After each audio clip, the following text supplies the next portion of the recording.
രവീന്ദ്ര, ഞാൻ പറഞ്ഞു മറക്കണ്ട. കൊണ്ടുവരാ.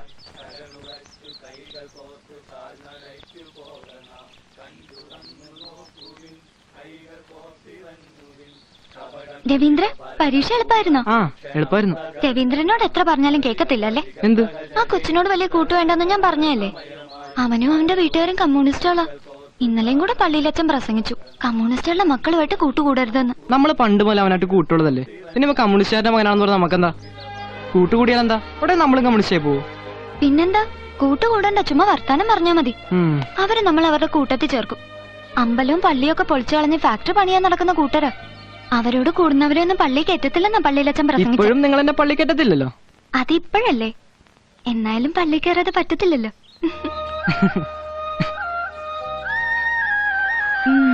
പള്ളി ചേരുമെന്ന് കൊച്ചേട്ടൻ വാക്ക് കൊടുത്തായിരുന്നല്ലേ? സ്കൂളിൽ പഠിച്ച കാലത്തുള്ള ചില വർത്താനം തീരുമാനമൊക്കെ അല്ലേ, ചുമ്മാ പിള്ളേര് കളി. പഠിച്ചു കള്ളന. പുതുമണവാളനും മണവാട്ടിയും കൂടെ എവിടെ പോയിട്ട് വരുവാ? മിത്രക്കരിയില് കാർത്തിയാനായിട്ടൊരു പേരമ്പ ഉണ്ടോ അവിടെ? കൊച്ചേട്ടൻ കൊണ്ടാ. ഞാൻ ആലപ്പുഴ വരെ പോവാ. പിന്നെ രണ്ടുപേരും കൂടെ സൗകര്യം പോലെ വീട്ടിലോട്ടൊന്ന് വരണം. സരസമ്മ നിങ്ങളുടെ വരവും നോക്കി ഇരിക്കുക. അവക്കെ നിങ്ങളുടെ കല്യാണത്തിന് വരാൻ പറ്റത്തില്ല, വലിയ വിഷമമാ. അവധി തീർന്നേക്ക് മുമ്പ് വന്നേക്കണേ. ഓ എന്നാ പിന്നാട്ടെ. എവിടെയായിരുന്നു ആ കൊച്ചിന്റെ വീട്? വേണ്ടേ അവിടെ കുടികിടപ്പുകാരായിരുന്നു. എന്നിട്ട് പിന്നെ കുറച്ചു കഴിഞ്ഞപ്പോൾ ഒരു സമരം ഉണ്ടായി. സാറാമ്മയുടെ അപ്പന് ഈ സമരക്കാരോട് കൂടി ചേർന്നു. അതിന് താമസ സ്ഥലത്ത് നിന്ന് ഒഴിഞ്ഞു കൊടുക്കണമെന്ന് ആ സ്ഥലത്തിന്റെ ഉടമസ്ഥൻ പറഞ്ഞു.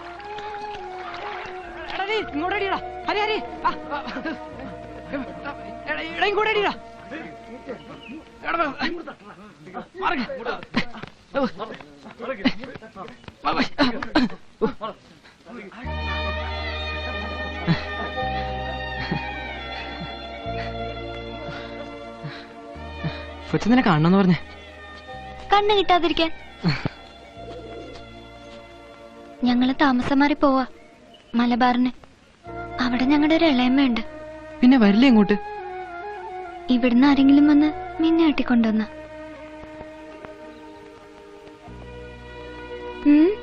എന്താ തന്നെ അഭിപ്രായം ഒന്നും പറയാത്തെ? ഞാൻ വരും. മതി, ഇനിയോട്ട് വന്നില്ലേലും കുഴപ്പമില്ല. വരുമെന്ന് പറഞ്ഞല്ലോ. ഇനി വന്നില്ലെങ്കിലും കണ്ടില്ലെങ്കിലും എന്നെ മറക്കുമോ? മറക്കാതിരിക്കാൻ ഞാൻ ഒരു വട്ടം തരാം, എന്റെ ഓർമ്മയ്ക്കായി.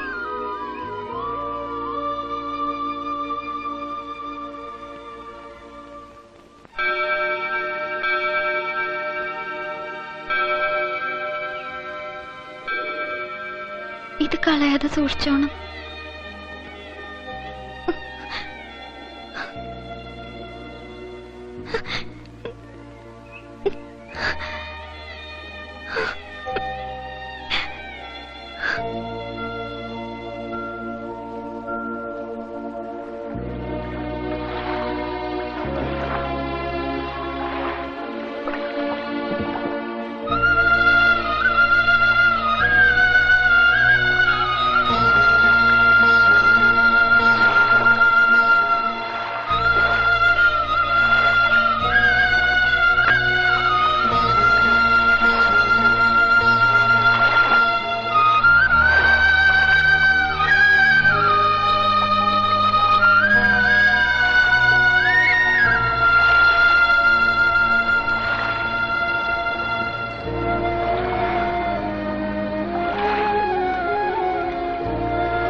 ബഹുമാനപ്പെട്ട നാട്ടുകാരെ, പരമോന്നത നീതിന്യായ കോടതി ഒരു സംസ്ഥാന മന്ത്രിക്കെതിരെ കോടതി അലക്ഷ്യത്തിന് കേസെടുത്തിരിക്കുന്നു. ആരും കൊണ്ടൊരു കേസ് കൊടുത്തതല്ല, കോടതി സ്വമേധയാ കേസെടുക്കുകയായിരുന്നു. മന്ത്രി കസേരയിലേക്ക് കയറുന്നതിന് മുമ്പ് സത്യപ്രതിജ്ഞ എന്നൊരു പരിപാടിയുണ്ട്. എന്താണ് സത്യപ്രതിജ്ഞയിൽ പറയുന്നത്? പരമോന്നത നീതിപീഠത്തിനും ഭരണഘടനാ വ്യവസ്ഥയ്ക്കും വിധേയനായി ഞാൻ നാട് ഭരിച്ചോളാമെന്ന്. എന്നിട്ട് പിന്നെ എന്തിനാണ് ഒരു സംസ്ഥാന മന്ത്രിക്കെതിരെ കോടതി അലക്ഷ്യത്തിന് കേസെടുത്തത്? പത്രങ്ങളിലൂടെയും വാർത്താ മാധ്യമങ്ങളിലൂടെയും മന്ത്രി കോടതി അധിക്ഷേപിക്കുന്നു. അത് നിങ്ങളുടെ നയമാണല്ലോ. യോജിപ്പില്ലാത്തതിനെ അധിക്ഷേപിക്കുക. ഈ ജനസഞ്ചയത്തെ സാക്ഷി നിർത്തി ഞാൻ പറയുകയാണ്, കോർട്ടലക്ഷ്യത്തിന്റെ പേരിൽ പ്രതിയായ മന്ത്രി രാജിവെക്കണം. ഇല്ലെങ്കിൽ രാജിവെക്കും വരെ ഞങ്ങൾ ജനകീയ പ്രക്ഷോഭങ്ങൾ ശക്തമാക്കും. ഗതാഗതം തടസ്സപ്പെടുത്തും. പൊതുനിരത്തിൽ രവീന്ദ്ര സാറേ,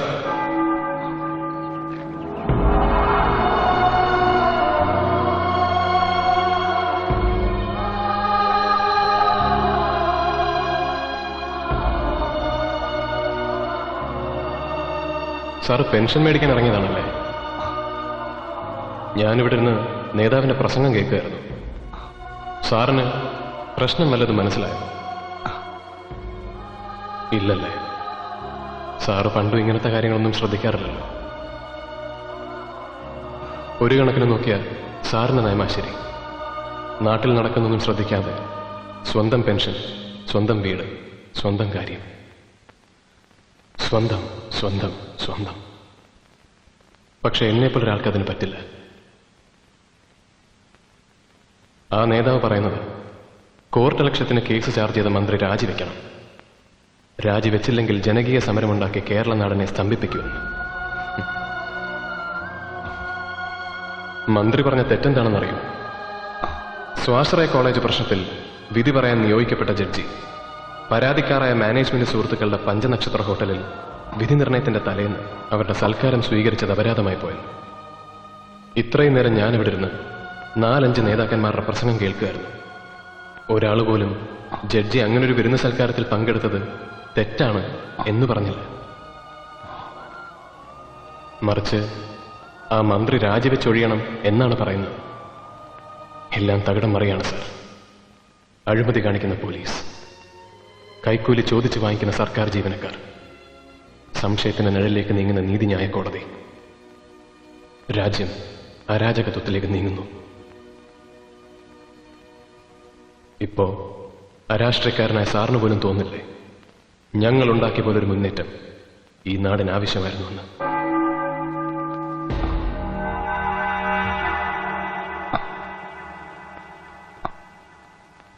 പ്രതികരണശേഷിയുള്ള ജനതയ്ക്ക് മാത്രമേ കെട്ടുറപ്പുള്ളൊരു ഭരണകൂടത്തെ സൃഷ്ടിക്കാൻ കഴിയൂ.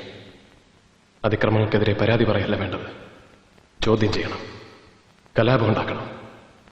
ഊർദ്ധശ്വാസം വലിക്കുന്നൊരു സമൂഹത്തിന്റെ മോചനത്തിന് വേണ്ടി ചാകണ്ടി വന്നാ ചാകണം, കൊല്ലണ്ടി വന്നാ കൊല്ലണം.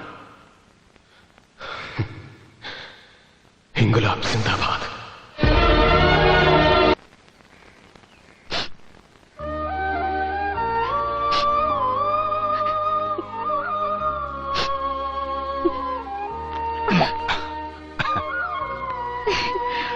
ശനിയാഴ്ച രാത്രി 10 മണിക്കാൻ ഞാനിവിടെ ഹാജരായ പോരെ? പിന്നെ പെട്ടെന്ന് ഇങ്ങോട്ട് മാറ്റം വാങ്ങിത്തരാൻ ഗോവിന്ദപിള്ള സാർ കരുവാൻ വേണ്ടി ശ്രമിക്കുന്നുണ്ട്. എന്റെ കാർത്തു, നീ ചിരിച്ച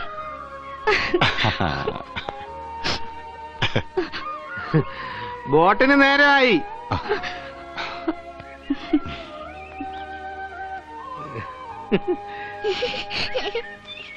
എന്ത് കാര്യത്? കടുംപായസം നോക്കട്ടെ. ഒപ്പി എന്തായി കാണിക്കുന്ന മധുരവാ. അമ്പലത്തിലെ പായസം ഇല്ലടി. അല്ല ശുഗുനെ, കൊച്ചേച്ചി വന്നില്ലേ? വന്നില്ല, ഇന്ന് വിത തുടങ്ങിയില്ലേ. മാത്രമല്ല 3-4 പണിക്കാരുണ്ട്. അതെന്താ കയ്യില്? ഇച്ചിരി കടുമാങ്ങയാ പിള്ളേച്ചന് കൊടുത്തുവിടാൻ. ഈ മാമന്റെ ഒരു കാര്യം. എത്ര മണിക്കാ പോട്ടെ? നല്ല അച്ചാർ. 11 മണിക്ക്. ഞാൻ കടവിലേക്കില്ല കേട്ടോ പിള്ളേച്ചാ.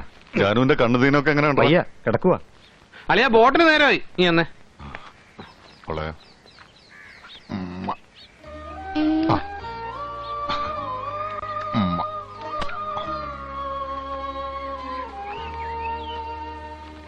അളിയൻ വയനാട്ടിലേക്കാണോ അതോ പേർഷ്യയിലേക്കാണോ പോണത്? ബോട്ടറിന്റെ പാട്ടിന് പോവും. വാളിയാ വരട്ടെ.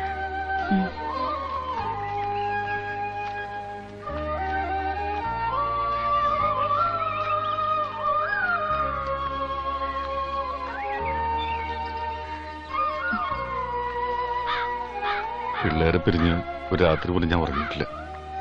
നിവൃത്തികേട് കൊണ്ടാ പോകുന്നത്. അളിയനിടക്കൊക്കെ വന്നൊന്ന് അന്വേഷിക്കണം. എന്റെ പൊന്നളിയ, ഒരു പോലീസുകാരനായിട്ട് ഇത്ര ചങ്കുറപ്പില്ലാത്തവനായി പോയല്ലോ. അളിയൻ ധൈര്യമായിട്ട് പോ, ഞാനല്ലേ ഇവിടെ ഉള്ളത്. ആ ജോസ് കൂട്ടിട്ട് ഡെയിലി ചിട്ടി പൈസ മാസവസാനാക്കി തരാന്ന് പറഞ്ഞിട്ടുണ്ട്. അളിയൻ കൂടി സംസാരിക്കണേ. അല്ല, അത് വട്ടമാത്താറായില്ലേ? ഒരു വീണ് കാശും വാങ്ങിയതാ. ആകാശിനെ ബിന്ദുവിന്റെ കുടക്കമ്പല് വാങ്ങിയത്. താണ്ട ബോട്ട് വന്നു.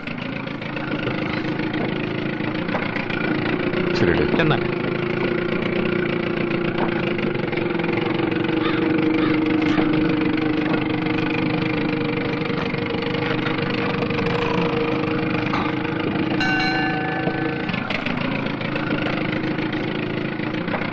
ഉറപ്പെല്ലാം പറഞ്ഞ പോലെ നോക്കിക്കോണേ